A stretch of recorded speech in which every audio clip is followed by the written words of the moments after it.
Hi guys, आज हम लोग देखेंगे कि रिएक्ट नेटिव को किस तरीके से आप जेंगो बैकएंड के साथ कनेक्ट करेंगे। रिएक्ट नेटिव में हम लोग बनाएंगे एंड्रॉयड एप्लीकेशन और उसको कनेक्ट करेंगे जेंगो बैकएंड से। कैसे करना है ये सारी चीज़ें देखेंगे। आपके सिस्टम में रिएक्ट नेटिव इंस्टॉल रहना चाहिए और नोड जेएस वगैरह जो भी रिक्वायरमेंट्स वो इंस्टॉल रहनी चाहिए। उस पर हम लोग डिस्कशन नहीं करेंगे। जेंगो के लिए पाइथन और जो भी इसकी रिक्वायरमेंट है वो आपकी इंस्टॉल होनी चाहिए।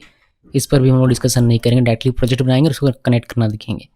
तो आपको रिएक्ट नेटिव आना चाहिए और जेंगो भी आना चाहिए, तो ये आप इस वीडियो को फॉलो कर सकते हैं। तो देखते हैं कि किस तरीके से होता है। सबसे पहले हम लोग जेंगो का बैकएंड बनाएंगे, फिर जब एक बार ये हमारा एपीआई बन के तैयार हो जाएगा उसके बाद मैं आपको रिएक्ट नेटिव का एप्लीकेशन बनाकर दिखाऊंगा। देन दोनों को कनेक्ट कैसे करना होता है वो भी दिखाऊंगा। तो पहले जेंगो का एप्लीकेशन बनाएंगे, प्रोजेक्ट बनाएंगे इसमें, उसके बाद बाकी की चीज़ें धीरे धीरे करेंगे। दोनों को मैं यहाँ सेपरेट रखने वाला हूँ, यानी कि जेंगो बैकएंड हमारा सेपरेट प्रोजेक्ट रहेगा एक, और रिएक्ट नेटिव एक सेपरेट प्रोजेक्ट रहेगा। इससे फ़ायदा ये मिलता है कि जो जेंगो डेवलपर है वो अपना काम कर पाएगा सेपरेटली, और जो रिएक्ट नेटिव का डेवलपर होगा वो अपना काम सेपरेटली कर पाएगा। फिर जब दोनों को कनेक्ट करने की बारी आएगी दोनों को ईजिली कनेक्ट किया जा सकेगा। देखते हैं कि कैसे सारी चीज़ें होती हैं। इसको क्लोज कर देते हैं। और मैं VS कोड यूज़ कर रहा हूँ। VS कोड यूज़ कर रहा हूँ तो एक मेन फोल्डर बना लेते हैं। सी ड्राइव में मैं बना रहा हूँ, आप किसी भी ड्राइव में बना सकते हैं, कोई भी फोल्डर का नाम रख सकते हैं। नया फोल्डर का मैं नाम रखता हूँ कनेक्ट रिएक्ट नेटिव जेंगो। ये मैंने नाम रखा, लंबा सा नाम है बट मीनिंगफुल है। ये मेरा मेन प्रोजेक्ट फोल्डर। इसके अंदर में दो फोल्डर हमारे होंगे, एक जेंगो का और एक रिएक्ट नेटिव का। तो इसको मैं यहाँ से ओपन करता हूँ। ओपन फोल्डर में क्लिक करते हैं, देन सी ड्राइव, देन ये वाला हमारा प्रोजेक्ट फोल्डर था, इसको सेलेक्ट करते हैं। ये हमारे यहाँ ओपन हो जाएगा। देखिए ओपन हो गया, कनेक्ट रिएक्ट नेटिव जेंगो। तो पहले जेंगो का हमें प्रोजेक्ट बनाना है, तो हम लोग न्यू टर्मिनल यहाँ से ओपन करते हैं। इस फोल्डर के अंदर हम लोग कनेक्ट रिएक्ट नेटिव जेंगो के अंदर में यहाँ पर हम लोग अपना जेंगो का एक प्रोजेक्ट बनाएंगे। जेंगो का प्रोजेक्ट बनाने से पहले मैं इसमें एक वर्चुअल ENV बनाना चाहूँगा, तो मैं इसके लिए MK वर्चुअल ENV लिख कर, और फिर ENV का क्या नाम रखेंगे, कनेक्ट रिएक्ट RD लिख देते हैं, रिएक्ट जेंगो हो जाएगा। तो ये नाम रखेंगे। इससे पहले आप एक बार देख लीजिए, कुछ लोगों का MK virtual is not recognize करके एरर आता है। तो वो अगर एरर आता है पहले आप चेक कीजिए कि आपके सिस्टम में MK वर्चुअल इंस्टॉल है भी या नहीं। अगर नहीं होगा तो ये कमांड आपका रन नहीं करेगा। उसको चेक करने के लिए PIP फ्रीज इस तरीके से लिख इंटर प्रेस कीजिएगा। अगर आपको यहाँ पर ये दिखाई देता है वर्चुअल ENV रैपर विन और जो वर्जन होगा, तो फिर आपका MK वर्चुअल काम करेगा, वरना काम नहीं करेगा। आप उसको इंस्टॉल कर लीजिएगा PIP करके। ओके जी, कई बार मैंने बताया कैसे इंस्टॉल करते हैं। pypi.rg में जाना, यहाँ पर लिखिएगा MK virtual ENV, enter press कीजिएगा। ये आपको मिल जाएगा वर्चुअल रैपर। बस इसको PIP इंस्टॉल और ये वर्चुअल रैपर विन ये लिखना है, और मतलब कॉपी करना है इसको और यहाँ पर पेस्ट करना है, फिर आपका ये इंस्टॉल हो जाएगा। अब हमारा MK वर्चुअल ENV काम करने लेते हैं। MK वर्चुअल ENV और इसका नाम रखेंगे कनेक्ट रिएक्ट नेटिव, तो RND लिख देते हैं, कनेक्ट RND। ये हमारा मैंने इंटर प्रेस किया और देखिए हमारा वर्चुअल ENV क्रिएट हो गया और ये इसमें स्विच भी कर चुका है। अब यहाँ पर हम लोग अपना इंस्टॉल करना शुरू करते हैं। पहले इंस्टॉल करेंगे जेंगो को, तो जेंगो इंस्टॉल करते हैं, PIP इंस्टॉल जेंगो, और हमारा जेंगो का जो भी लेटेस्ट वर्जन होगा वो हमारा इंस्टॉल हो जाएगा। देखिए हमारा इंस्टॉल हुआ, ये एक ये इंस्टॉल हुआ है, फिर जेंगो 3.2.9, फिर एक ये इंस्टॉल हुआ, एक ये इंस्टॉल हुआ। आप देख सकते हैं इसको PIP फ्रीज करके कि क्या क्या इंस्टॉल हुआ है। PIP फ्रीज किया, देखिए ये सारी चीज़ें हमारी इंस्टॉल हो चुकी है। ये इस ENV के अंदर में है, ये ध्यान में रखिएगा। ये ग्लोबली इंस्टॉल नहीं हुआ, सिर्फ इस ENV के अंदर में इंस्टॉल हुआ है। इसके बाद हमें जरूरत पड़ेगी वो रेस्ट फ्रेमवर्क की, तो रेस्ट फ्रेमवर्क भी हमें इंस्टॉल करना पड़ेगा। तो यहाँ ये और यहाँ पर लिखिए Django rest framework, enter press कीजिए और ये हमें मिल जाएगा। यहाँ पर इसको कॉपी कर लेना है। कॉपी करने के बाद यहाँ पर पेस्ट कीजिए और इंटर प्रेस कीजिए, और ये हमारा जेंगो रेस्ट फ्रेमवर्क भी इंस्टॉल हो जाएगा। तो चेक करने के लिए आप PIP फ्रीज इस तरीके से लिख सकते हैं।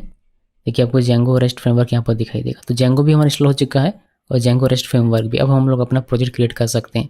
इसको करता हूँ नीचे और प्रोजेक्ट क्रिएट करते हैं। प्रोजेक्ट क्रिएट करने के लिए हम लोग करेंगे Django -admin start project. Project का नाम रखेंगे हम लोग जेंगो बैकएंड का, और इंटर प्रेस किया और देखिए हमारा ये प्रोजेक्ट यहाँ पर क्रिएट हो जाता है। ये हमारा इनर प्रोजेक्ट फोल्डर। यहाँ पर ये सारी चीज़ें होगी। अभी हमें इसके अंदर में एक ऐप बनाना था। ऐप बनाने के लिए इसके अंदर में चलेंगे, इसके अंदर में मैं आ गया। यहाँ पर हम लोग ऐप बनाएंगे। तो ऐप बनाने के लिए python manage.py स्टार्ट ऐप और ऐप का क्या नाम रखेंगे API और इंटर प्रेस किया। देखिए हमारा एक ऐप भी बन गया यहाँ पर। इन सब को हमें मेंशन करना पड़ेगा कहाँ पर, setting.py फाइल में, तो यहाँ पर आना है और यहाँ पर देखिए इंस्टॉल्ड ऐप्स में। तो हम लोग रेस्ट फ्रेमवर्क यूज़ करने वाला, तो यहाँ पर आपको रेस्ट फ्रेमवर्क मेंशन करना पड़ेगा। रेस्ट फ्रेमवर्क इस तरीके से स्पेल सही होना चाहिए, रेस्ट फ्रेमवर्क। उसके बाद जो हमारा ऐप का नाम है, हमारे ऐप का नाम है API, तो API भी आपको यहाँ पर कॉट के अंदर में लिखना पड़ेगा। तो ये दो चीज़ हम लोग यूज़ करने वाला, तो दोनों ही मैंने यहाँ पर मेंशन कर दिया हुआ है। रेस्ट फ्रेमवर्क हमें यूज़ करना है बिकॉज हमें API बनाना है इसी वजह से, और हमारे ऐप का यहाँ पर नाम हमने रखा है API, तो हमने ये भी यहाँ पर लिख दिया हुआ है। हम लोग डेटाबेस यहाँ SQLite 3 यहाँ यूज़ करने वाले हैं। इसको क्लोज कर देता हूँ। तो हमें डेटा रखना पड़ेगा, डेटा रखने के लिए हमें टेबल बनाना पड़ेगा, टेबल बनाने के लिए हमें मॉडल में यहाँ पर कोड लिखना पड़ेगा। तो ये मॉडल में यहाँ पर कोड लिखते हैं, यहाँ पर मॉडल बनाते हैं। एक स्टूडेंट नाम का अपना मॉडल बनाएंगे जो कि बहुत ही ईजी है। तो हमने ये मॉडल बना लिया, स्टूडेंट नाम का मॉडल बनाया जो कि मॉडल को इनहेरिट करके बन रहा है। स्टूडेंट नेम हमारा एक इसमें फील्ड होगा, कैर फील्ड होगा ये, यानी कि इसका डेटा टाइप कैर रहेगा, कैर फील्ड रहेगा, और मैक्स लेंथ इसका 100 रहेगा। उस तरीके से ईमेल एक फील्ड है जिसका कैर फील्ड रहेगा और मैक्स लेंथ इसका भी 100 रहेगा। इसको सेव कर देते हैं। सिर्फ ये बनाने से नहीं होता है, इसको आपको माइग्रेट भी करना पड़ता है माइग्रेशन करके, लेकिन उसको करेंगे बाद में। अगर हम लोग इसको अगर देखना चाहते हैं अपने एडमिन पैनल में, जो कि जेंगो में एक प्रोवाइड करता है एडमिन पैनल, उसमें अगर देखना है तो आपको इसको मेंशन करना पड़ेगा admin.py फाइल, यानी कि admin.py फाइल में इसको रजिस्टर करने की आवश्यकता है। तो चलिए इसको रजिस्टर कर लेते हैं। इसके लिए हमें पहले मॉडल को इंपोर्ट करना पड़ेगा, तो हमने मॉडल को इंपोर्ट कर लिया। देख सकते हैं स्टूडेंट मॉडल हमारा, ये जो मॉडल है स्टूडेंट मॉडल, इसको मैंने इंपोर्ट किया .models वाले फाइल से। फिर हमने admin.register लिख के मॉडल को रजिस्टर कर लिया, और यहाँ पर हमने एक मॉडल एडमिन क्लास बनाया हुआ है जिसमें हमने कहा कि क्या क्या डिस्प्ले होना चाहिए। एक ID होना चाहिए, स्टूडेंट STU नेम और ईमेल होना चाहिए। तो ये सारी चीज़ें हमें टेबल में दिखाई देंगी। इसको सेव किया। अब आगे बढ़ने से पहले इसको हम लोग इसका टेबल वगैरह क्रिएट कर लेते हैं। उसके लिए हमें यहाँ पर रन करना पड़ेगा python manage.py। पहले एक माइग्रेशन फाइल बनाना पड़ेगा, तो मेक माइग्रेशंस लिखिए, मेक माइग्रेशन स्पेल ठीक है, इंटरप्रेस करते हैं। देखिए हमारा माइग्रेशन फाइल स्टूडेंट मॉडल का माइग्रेशन फाइल हमारा जनरेट हो गया है। इसको माइग्रेट करना पड़ेगा, तो python manage.py और माइग्रेट लिख के इंटरप्रेस कीजिए। देखिए सारे टेबल हमारे जनरेट हो गए होंगे। अभी इसको देखने के लिए हम लोग एक सुपर यूज़र क्रिएट करते हैं जिससे हम लोग लॉगिन करके टेबल वगैरह चेक कर सकें अभी के लिए। तो हम लोग उसके सुपर यूज़र क्रिएट करने के लिए python manage.py create super user enterprise करते हैं। देखिए यूज़र नेम पूछ रहा है, एडमिन रखते हैं नाम, ईमेल कुछ भी नहीं देंगे, पासवर्ड भी एडमिन, कन्फर्म पासवर्ड भी एडमिन, वाई लिख के इंटरप्रेस, और हमारा क्रिएट हो गया सुपर यूज़र भी। सर्वर रन करते हैं python manage.py रन सर्वर लिख कर इंटरप्रेस करते हैं, और देखिए हमारा ये रन करेगा। इस पर हमें एडमिन में जाना है तो /admin लिखते हैं, और देखिए यहाँ पर यूज़र नेम मांग रहा है तो एडमिन, पासवर्ड भी एडमिन, दोनों में लॉगिन करेंगे। देखिए स्टूडेंट जो हमने टेबल बनाया था वो टेबल हमें यहाँ पर दिखा है। हम लोग डेटा इंसर्ट कर सकते हैं। यहाँ से एडिशन में क्लिक करते हैं, यहाँ से सोनम और सोनम की ईमेल दोनों को लिखा, सेव एंड ऐड नंबर करते हैं। एक और ऐड करते हैं राहुल लिखा, rahul@gmail.com, और फिर इसको सेव कर दें। दो डेटा हमने इसमें इस टेबल में इंसर्ट कर दिया हुआ है, लेकिन डेटा में हमारा आ चुका है। अब डेटा को हमें बस अपने व्यू में, यानी कि API में यहाँ से हिट करने पर हमें दिखना चाहिए था। हमें डेटाबेस में दिख रहा है, बट हमें इसका API बनाना है। इसको लॉग आउट कर दें, इसका कोई काम नहीं है। इसको नीचे करके रखता हूँ, और अभी हमें इसका सीरियलाइज़र बनाना पड़ेगा, फिर इसका व्यू बनाना पड़ेगा, देन इसका रूट बनाना पड़ेगा। तो ये सारे कुछ काम है। मॉडल हमारा हो चुका है, एडमिन PY भी हमारा हो चुका है। इसमें एक सीरियलाइज़र में बनाना है, तो ऐप में राइट क्लिक करते हैं और यहाँ पर लिखते हैं serializers.py। यहाँ पर ये लिखिए, और हमें सीरियलाइज़र बनाने की आवश्यकता है। तो मॉडल सीरियलाइज़र हम लोग यहाँ पर यूज़ करने वाले हैं। देखिए रेस्ट फ्रेमवर्क से मैंने इंपोर्ट किया सीरियलाइज़र्स को, फिर मॉडल से हमने इंपोर्ट किया स्टूडेंट को जो हमने बनाया था, फिर हमने यहाँ पर एक मॉडल सीरियलाइज़र बनाया हुआ है, स्टूडेंट सीरियलाइज़र, जिसका नाम हमने नाम रखा हुआ है इस क्लास का, और ये इनहेरिट करता है मॉडल सीरियलाइज़र को। यहाँ पर हम लोगों को क्लास मेटा देना होता है, यानी कि किस मॉडल का आप यूज़ करना चाहते हैं। तो मैं स्टूडेंट मॉडल का यूज़ करना चाहता हूँ। कौन कौन सा फील्ड, ID, STU नेम और ईमेल, ये हमने दे दिया। सेव करते हैं। अब इस सीरियलाइज़र का यूज़ करके हम लोग व्यू बना सकते हैं। तो व्यू में आइए, देखिए views.py फाइल यहाँ पर हमें इंपोर्ट करना है। क्या यहाँ पर हमें इंपोर्ट करना है मॉडल और जो हमने सीरियलाइज़र बनाया हुआ, दोनों मैंने इंपोर्ट कर लिया। साथ में हमें इंपोर्ट करना पड़ेगा रेस्ट फ्रेमवर्क .generic से लिस्ट API व्यू को, बिकॉज हम लोग क्लास बेस्ड यहाँ पर बनाने वाले हैं API। तो ये मैंने लिस्ट API व्यू सिर्फ एक ही यहाँ पर फीचर रहेगा कि ये जो भी डेटा उसको लिस्ट करके दिखाएगा। उसके लिए हम लोग एक बना लेते हैं यहाँ पर क्लास स्टूडेंट लिस्ट के नाम से, ये हिट कराएगा इसको लिस्ट API व्यू को यहाँ एक पैरामीटर होता है, एक प्रॉपर्टी होता है क्वेरी सेट, जिसमें हमें लिखना पड़ता है मॉडल का नाम, लिख दिया स्टूडेंट, इसमें से सारे ऑब्जेक्ट निकालो और क्वेरी करो। ये हमने लिखा हुआ है कि ये ऑल क्वेरी करेगा इस पर, इस मॉडल पे। तो इससे क्या होगा, इससे हमारा जो कुछ भी डेटा रहेगा स्टूडेंट मॉडल में वह सारा हमें रिटर्न होकर मिलेगा। यहाँ पर कौन सा सीरियलाइजर यूज़ करेगा, serialiser class, student serialiser class जो हमने यहाँ पर अभी क्रिएट किया हुआ है। ये सारी चीज़ें मैंने बहुत ही डिटेल में डिस्कस किया अपने जेंगो रेस्ट फ्रेमवर्क वाले कोर्स में, उसको आप देखिए। अगर आपको यहाँ से कुछ भी समझ में नहीं आता है तो कोर्स आपको फॉलो करना पड़ेगा। तो हमारा व्यू बन के तैयार है। अब हमें बनाना है इसके लिए, इस व्यू के लिए एक, ये व्यू एग्जीक्यूट हो इसके लिए हमें एक रूट बनाना पड़ेगा, यानी कि पाथ देना पड़ेगा। उसके लिए API में आइए, राइट क्लिक कीजिए, न्यू फाइल, और एक urls.py फाइल हम लोग यहाँ पर क्रिएट करते हैं। और इसमें हम लोग इंपोर्ट करेंगे पहले पाथ को इंपोर्ट किया, फिर हमारा API, ये जो हमारा API ऐप है इसके अंदर जो views.py फाइल है उसको भी हमने यहाँ पर इंपोर्ट कर लिया। उसको इंपोर्ट करने के बाद हम लोग URL पैटर्न्स के अंदर में अपना पाथ लिख लेंगे। URL पैटर्न्स पाथ लिखा हमने कि स्टूडेंट स्लैश पे कोई हिट करता है तो व्यूज़ का, यानी कि इस व्यूज़ का जो भी स्टूडेंट लिस्ट होगा उसको रन करवाना है, इनकी ये वाला रन करवाना, और ये क्या करेगा, ये हमें सारा डेटा निकाल के देगा।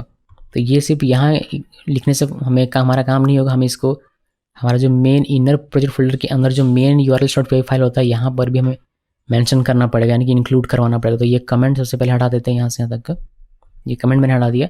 इंक्लूड करवाना है तो आपको यहाँ पर इंक्लूड लिखना पड़ेगा, इंक्लूड लिख दिया, और हमें ये वाला जो urls.py फाइल है ये हमें यहाँ पर इंक्लूड करना है।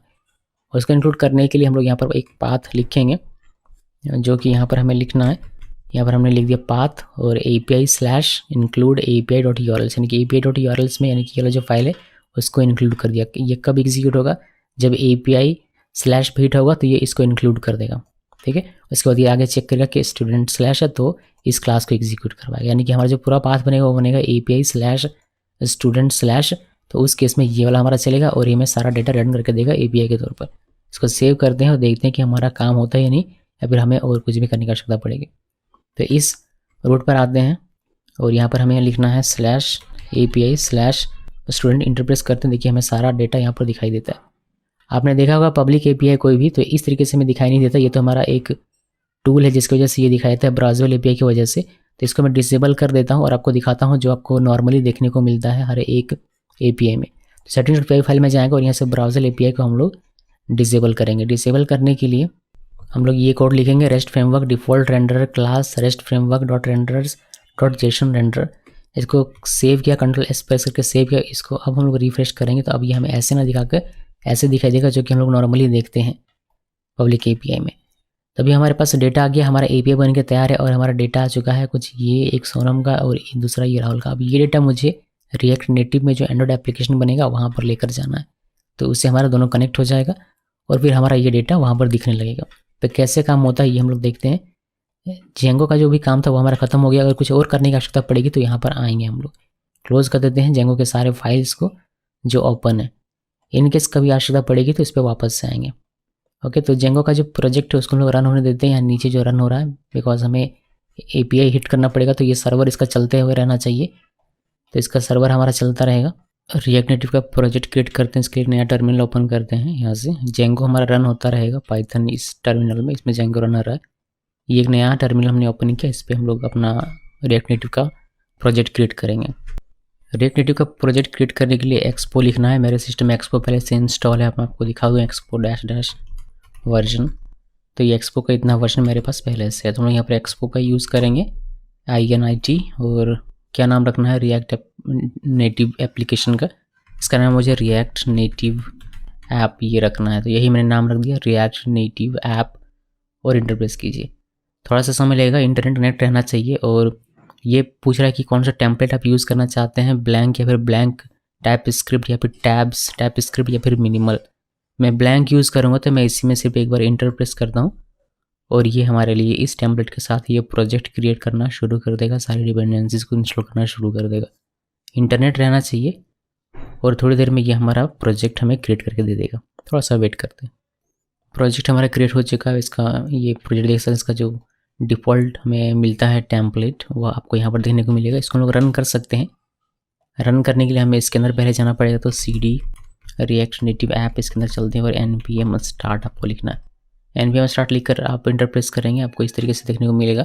मैं इसको अभी वेब में रन करता हूँ। वेब में रन करके फिर लास्ट में जो हमारा लगभग काम खत्म होगा तब मैं आपको इसको दिखाऊंगा मोबाइल में रन करके, ठीक है। तो हम लोग यहाँ पर रन इन वेब ब्राउज़र यहाँ पर क्लिक करते हैं और ये हमारे लिए इसको वेब ब्राउज़र में यहाँ पर रन करके दे देगा।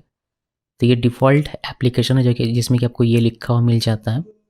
इसमें आप चाहें तो इसको चेंज कर सकते हैं। फॉर एग्जांपल ये जो टेक्स्ट है ये मुझे नहीं चाहिए, मुझे यहाँ पर ये लिखने के बजाय मैं यहाँ पर लिखता हूँ हेलो रिएक्ट नेटिव और सेव करूँगा इसको, तो ये ऑटो रीलोड होगा और यहाँ पर आपको ये चेंज होकर देखेगा। देखिए हेलो रिएक्ट नेटिव। तो हमें ऐसा कुछ भी ये सब करना है नहीं, हमें यहाँ पर API हिट करना है और API से डेटा लेना है और डेटा को शो करवाना। तो पहले डेटा लेंगे, मतलब API में रिक्वेस्ट भेजेंगे, उससे डेटा आएगा, उसके बाद दिखाने का काम करेंगे। तो पहले डेटा आए तो सही, API में रिक्वेस्ट हो तो सही। तो मान लीजिए कि हम लोग API में हिट करने वाला, तो API में हिट करने के लिए हमारे पास ऑप्शन है, तो हम लोग फेच API यूज़ करें या फिर Axios यूज़ करें। मैं यहाँ पर Axios यूज़ करने वाला हूँ, तो मैं क्या करता हूँ इसको क्लोज़ कर देता हूँ और ये भी क्लोज़ कर देते हैं और यहाँ से सर्वर भी स्टॉप करता हूँ कुछ देर के लिए। सर्वर मैंने स्टॉप कर दिया बिकॉज मुझे यहाँ पर इंस्टॉल करना पड़ेगा Axios को। तो पैकेज रोटेशनल फाइल में डिपेंडेंसी में अभी अगर आप जाकर देखेंगे तो आपको एक्सपो दिखेगा, रिएक्ट डोम, नेटिव, ये सब दिखेगा। Axios इंस्टॉल नहीं है। Axios इंस्टॉल करने के लिए npm i Axios ऐसे लिखिए, इंटर प्रेस कीजिए और ये थोड़ी देर में Axios हमारे लिए इंस्टॉल कर देगा। देखिए Axios हमारा इंस्टॉल हो चुका है। हम लोग इसका यूज़ करके API में रिक्वेस्ट कर सकते हैं। तो इसको कर दीजिए क्लोज। पैकेज में कोई काम नहीं। यहाँ पर हम लोग npm स्टार्ट करेंगे, npm स्टार्ट और इंटर प्रेस कीजिए। वापस से ये रन करेंगे हम लोग वेब पेज में, तो रन इन वेब ब्राउज़र वापस से करते हैं और थोड़ी देर में ये हमें वेब पेज में इसको रन करके हमें दे देगा। देखिए यहाँ पर ये रन करके दे रहा है। अब हम लोग अपना काम शुरू कर सकते हैं जो कि है API में रिक्वेस्ट करना और डेटा को दिखाने का काम।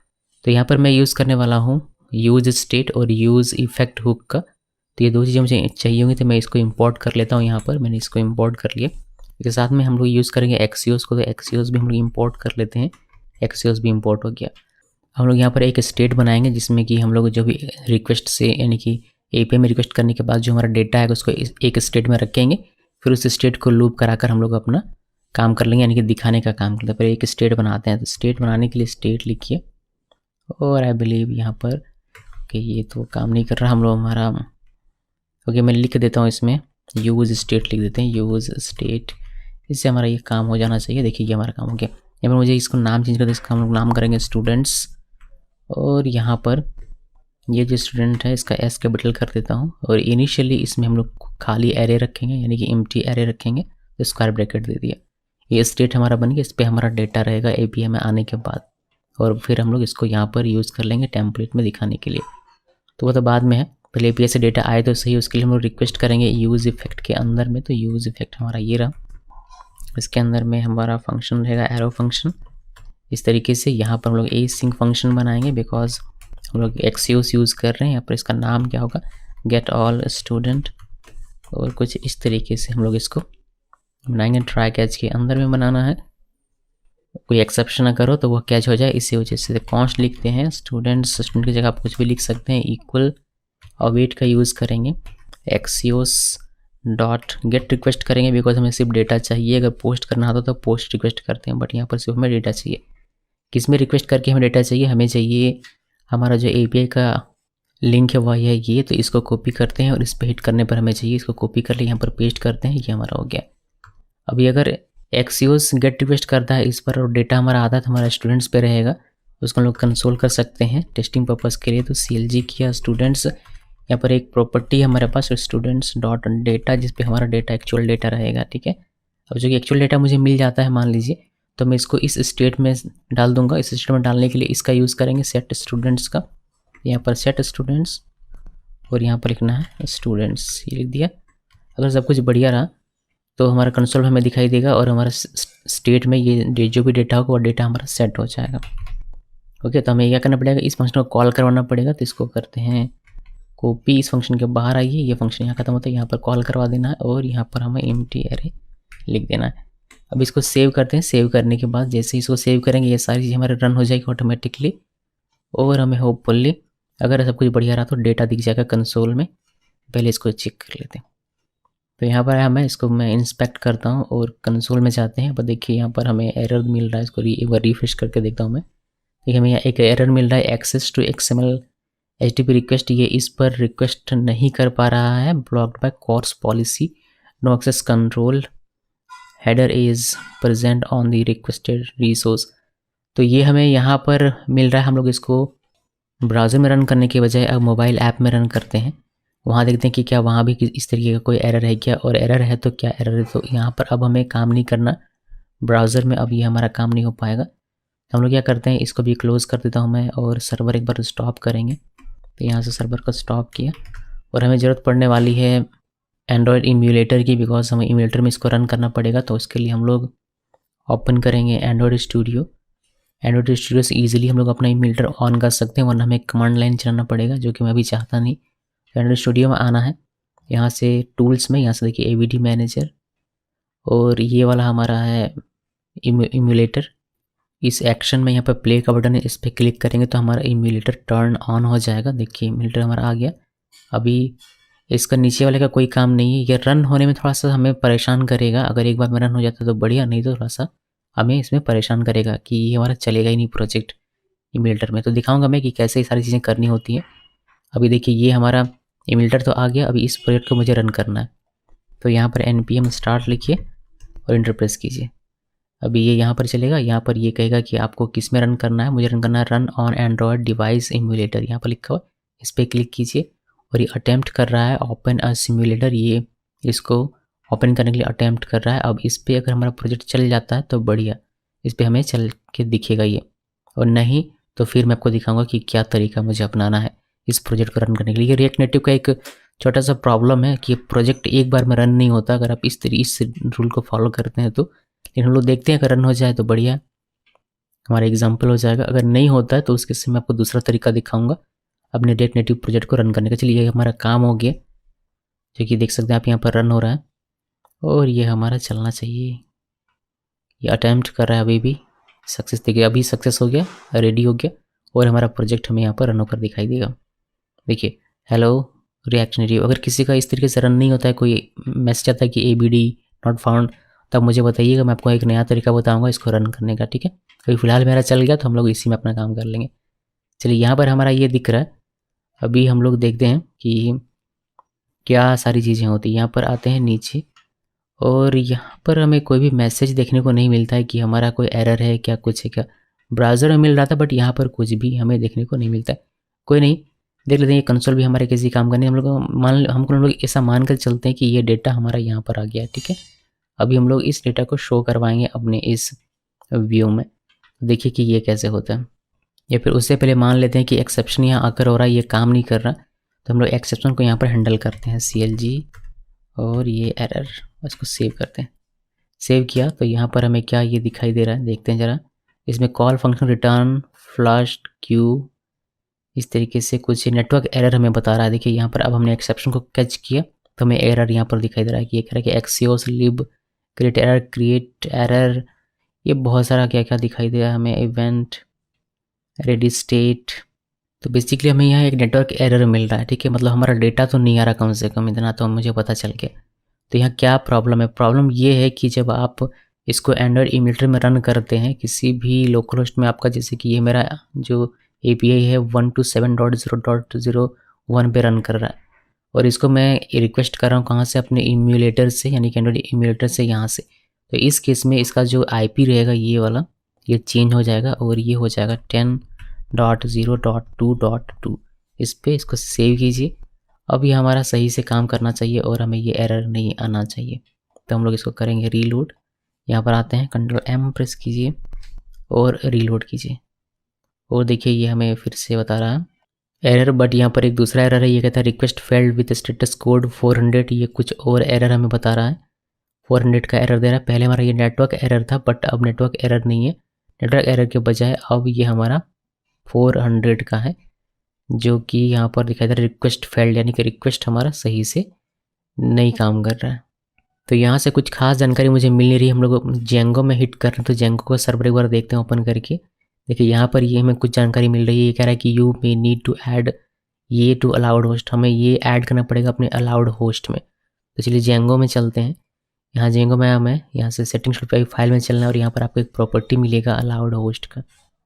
देखिए यहाँ से अलाउड होस्ट, यहाँ पर ये कहता है कि आपको अपने जो API रिक्वेस्ट का यहाँ IP लिखा हुआ है ये आपको यहाँ पर लिखना पड़ेगा। तो हम लोग इसको अलाउ करेंगे इस होस्ट को, तो 2.2 ये हमने अलाउ कर दिया। इसको सेव करते हैं। चलिए इसको ओके, इससे ही काम बन जाएगा तो ठीक है, वरना सर्वर को रिसेट करेंगे जेंगो का काम नहीं होगा। तो इसको मैंने सेव किया। सेव करने के बाद अभी अगर हम लोग जाते हैं कहाँ, डिबग कंसोल में यहाँ पर, और इसको करते हैं एक बार डिबग कंसोल में नहीं, हमें जाना है नोड वाले में यहाँ पर, और इसको वापस से एक बार रीलोड करते हैं। तो कंट्रोल M प्रेस करते हैं, रीलोड का ऑप्शन मिलेगा, रीलोड करेंगे और आई बिलीव देखिए हमें कोई एरर नहीं मिल रहा और हमारा यहाँ पर डेटा हमें दिखाई दे रहा है। तो ये जो हमने कंसोल किया है, कंसोल ये हमें यहाँ पर मिल जाता है, देख सकते हैं आप।